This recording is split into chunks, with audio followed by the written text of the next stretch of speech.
Well,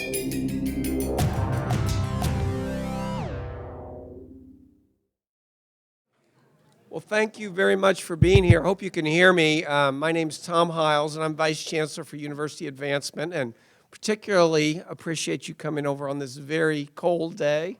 I know when I was driving in, my thermometer just stopped and just said cold after a while. It's left the -2 part. But we're very happy to be here because I think it's safe to say this is Bowen Lofton, and my favorite thing to do is to be able to announce the generosity of one of our donors' gifts, and especially when it has the kind of impact that we're going to be talking about today. So my job is to welcome you all here and also to introduce our platform. Bowen Lofton will be making our announcement in a few minutes, and then Neil Olson, the Dean of the College of Veterinary Medicine, will be responding and talking about the impact, and then we will call upon Gary Savill and Barbara Stampfli-Savill to also talk about their gift. I think Gary may respond specifically. After the announcement, there'll be a reception in the great room. We'll also have an opportunity to do media interviews at that time. We're not going to do that now. So before I introduce our chancellor, I did want to take a second to mention why we have this incredible bike over here, which, first of all, I want to say our donor, Gary Savill, has handcrafted this particular chopper. And we're excited because they are donating this bike made by Gary and his business, the Silver Wrath choppers, to the College of Veterinary Medicine's Gentle Doctor Benefit, a wonderful event to be held April 5th. And I've got one of the, I don't know if this is the winning ticket or not, but I've got one of the tickets here.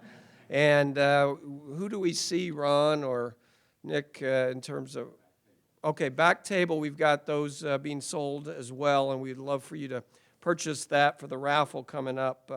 It's a great opportunity to win an incredible bike and also do something good for the school. So with no further ado, I'd like to introduce our chancellor. Bowen Lofton, as you know, graduated from Texas A&M, got his master's and PhD from Rice. I don't have to go on along about his background, but we're very pleased to have him here, and he's been, I've been explaining to him ever since he came that it really is going to get warmer here, and so he sort of believes me now, but sort of not. So with no further ado, please welcome Chancellor Bowen Lofton.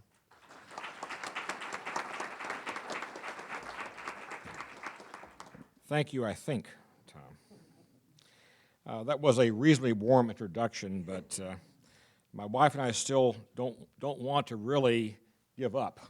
We do believe someday it will get warm again.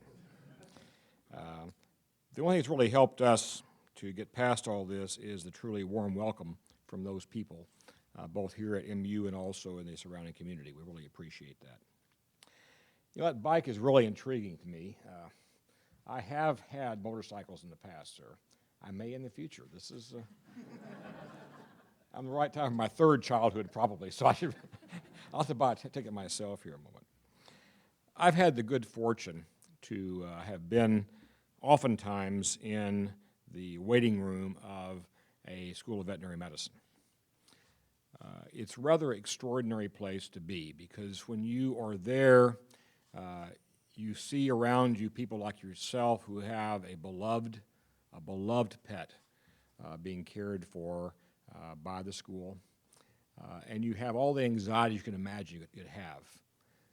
You also see the warmth and the passion and the love of not only the veterinarians, but also their technical team. And when they come out to tell you about your pet, I have seen tears shed, I've seen cries of joy, I've seen all the emotions you can imagine there. Now, is anybody here in the School of Medicine, Human Medicine? Good. You are. Sorry about this. I only wish I could see that in a hospital waiting room, quite frankly. I have found that the people who are attracted to vet medicine are there strictly because of their love. It's not a job to them. It's not a job to them. They truly, truly love their patients. And I haven't seen that much love in many hospitals, quite frankly, meant for humans. So this is why this is very special to me, personally. I was telling one of our donors here at lunch today that my earliest memory in life is receiving my first dog as a birthday present, my third birthday party. That's how far back that goes. So I'm really, really happy today to be here to announce something very special. A gift of scholarships in the College of Veterinary Medicine in the amount of $2.5 million from Gary and Barbara Stampfli-Savill. Thank you.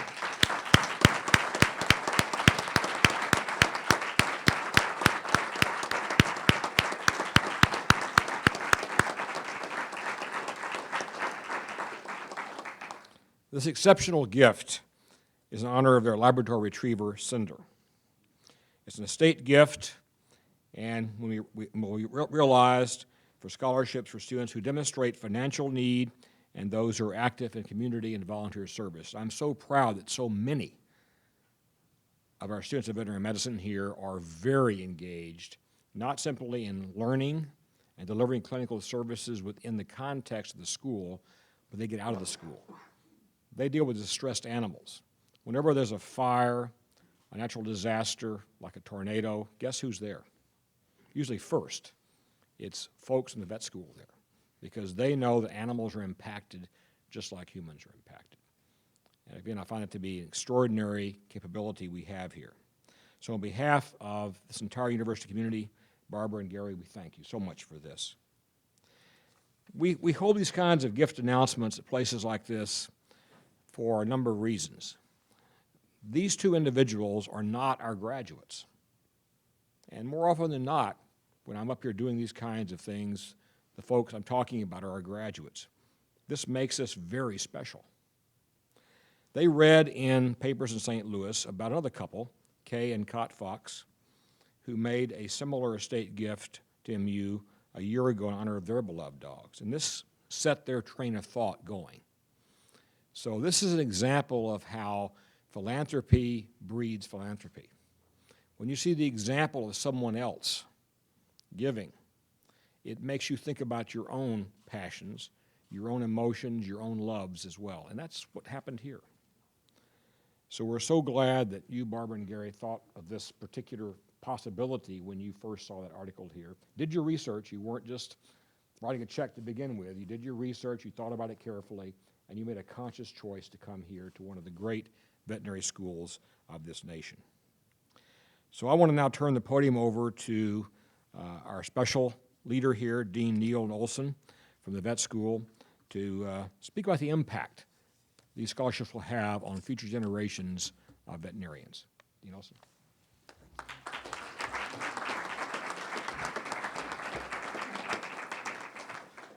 Thank you very much, Chancellor Lofton. I guess we got more than one thing in common. You had a bike in your younger days. I did too. But I was at a party one time late in my veterinary career, and I won't tell you what I did, but I'm lucky I'm here today. So, I've gone through that too, sir. so I'm a little bit skittish of bikes, so I'm probably going to stay away. But I'm still going to buy a ticket. I told Ron Cott that I was going to buy the 1,000th ticket, the last ticket to be bought. Okay, so I also want to thank you for coming, welcome you for this wonderful occasion. I know many of you know this, but our mission at the college is fourfold: teaching, healing, discovery, also sometimes referred to as research, and service. Barbara and Gary's generous gift will truly further all of those parts of our mission. As many of you know, MU is the only Missouri institution to award the Doctor of Veterinary Medicine degree. And we are one of only 28 current colleges of veterinary medicine in the country. Making their professional education affordable is very important. It's paramount to addressing the needs of the state, nation, and world for veterinarians, particularly the growing need for veterinarians in the public health sector, which is closely aligned with the concept of one health, one medicine. We often speak of our responsibility to educate the next generation of veterinarians. However, we are not just educating veterinarians in the context of diagnosis and treatment and prognosis. We are molding global citizens. Our graduates have uncommon and exceptional knowledge and abilities and skills. They have the capacity, we like to think, quite literally, to help change the world. Whether that is the world of one person and one family, when, for example, a veterinarian saves the life of someone's beloved pet, or whether it's changing the world for the millions of people by identifying a new zoonotic pathogen, or developing treatments for diseases like cancer and diabetes, or ensuring the safety of our food supply through the practice of large animal medicine. Barbara and Gary recognized that in making a gift to our college, they were not only supporting our educational mission, but they would also advance our service mission.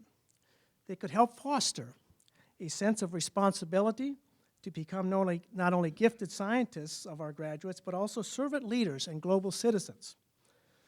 Barbara and Gary, who themselves frequently give their time, talents, and treasures to better their own community, particularly to improve the plight of unwanted, neglected, and abused animals, recognize that their philanthropy has the capacity to create ripples throughout their multiple generations in countless neighborhoods. So they have stipulated that the students who receive funding from this endowment, that they must give back some time by participating in animal-related community and volunteer service each year. This provision of pay it forward, if you will, means that Barbara and Gary's altruism will not stop with the recipients of their scholarships, but will continue to benefit countless other peoples and their animals. Now, at this time, it is my privilege to invite Gary to the podium to talk about how he and Barbara came to be involved with our college, what drove their decision to support student scholarships, and their interest in the General Doctor benefit, which of course is our annual event that raises money for the scholarship fund. Gary, would you please come forward?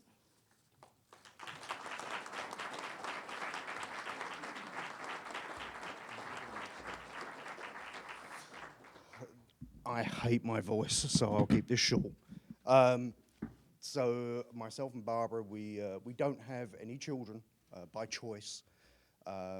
Dinks, I think they coin it as. Although it's really not that, because my bike business is a terrible money spender. So it's an ink, I think. And we were looking around kind of thinking, what are we going to do with our estate when we go? Because my parents will no longer be around. Barbara's parents are both passed, no children. What can we do that's going to be worthwhile, something that's going to last? So we started looking around for veterinary colleges, and we looked at places like UC Davis, Cornell, and some others. But what drove and attracted us to here was the personal relationship that was fostered on day one when Dr. Cott and Bill came to our house to talk to us about the endowment. And it was kind of a done deal in our minds at that time. It was just that great relationship, which we've had with everybody here since. They're just wonderful people. And during that conversation, which she was not a party to my mental process, I said to him about the Gentle Doctor's benefit. How much money would you typically raise during this benefit? And they gave me a figure, and I thought, wow, me and Barbara used to spend that ourselves at another benefit we did each year down in Tampa, Florida. So I said, why don't we up the ante, and I'll build you a custom bike and give it to you, and you can raffle it off.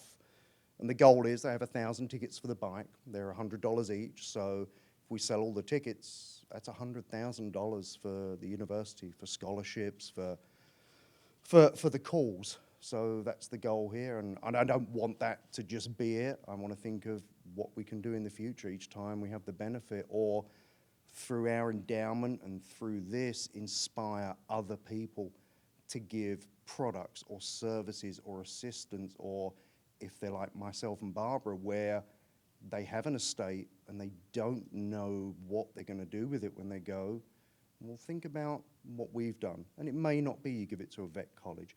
It may be that you give it to a human medical college or whatever, but do something with your estate Don't just let it sit there and rot, or let the vultures circle and pick it to pieces. And it's an interesting way of thinking now. We used to be very, very good at going out and spending money on stuff. We have lots of stuff. And we just came back from vacation last year, and every time we purchased something, we weren't purchasing it just for the joy it gives us from looking at this stuff. We're thinking, what is that going to be worth when we pass to the estate to build the estate bigger, to benefit more? So the goal is not to just have a $2.5 million endowment, it's a $3 million or a $3.5 million or whatever it grows into. So it's an interesting way of thinking now, is what can we invest in that's going to mean more for the college?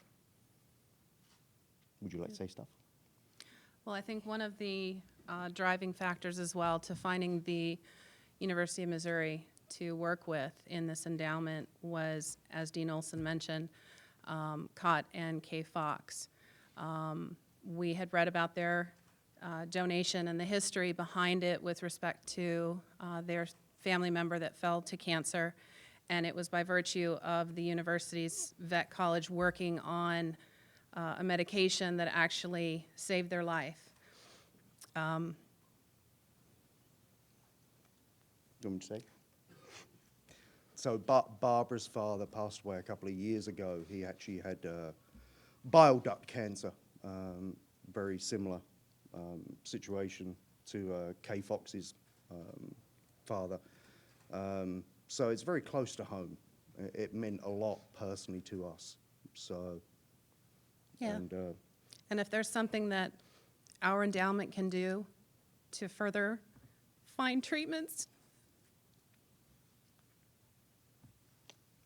like they say, it's this one medicine, one health methodology here. What they do with animals here can so easily go over and cross over to the human medicine side, and vice versa. So hopefully we're not just putting potential students in a better position to look after animals in the future. Hopefully that will cross-pollinate over to the human side, so one day we're not going to have all the diseases we have now, and animal care will be so much easier and better. So it's a very personal decision that we made, and we're just really happy to have found all you guys. yes.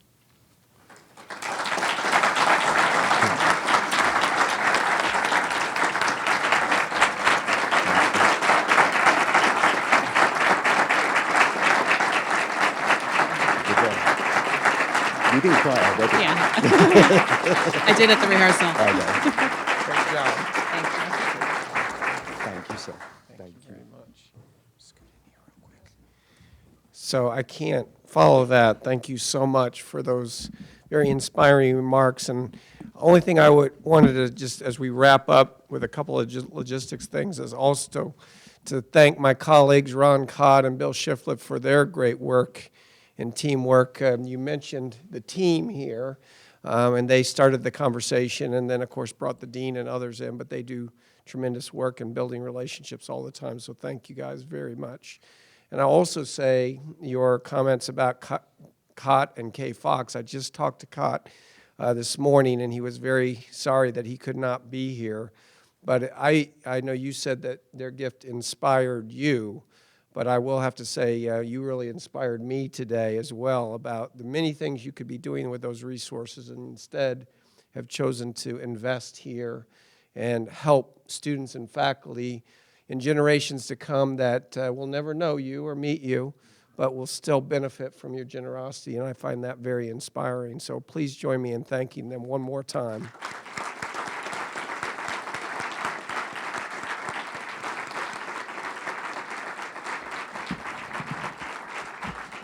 And I also want to say, as we were wrapping up, that just a reminder that anyone, and Gary, I think we could hire you on our Plain Giving staff as well. I liked your commentary, really appreciated that. And I will, and I will remind you also, the other side benefit is that when you sign a charitable gift estate to University of Missouri specifically, it adds at least 15 years to your life expectancy. So keep that in mind Yeah, all of you are making your estate plans. But with no further ado, let me again wrap up. Please buy your raffle tickets back there. We will have some time for media interviews, and stay around as long as you would like. But join me one last time in thanking our donors today. Thank you.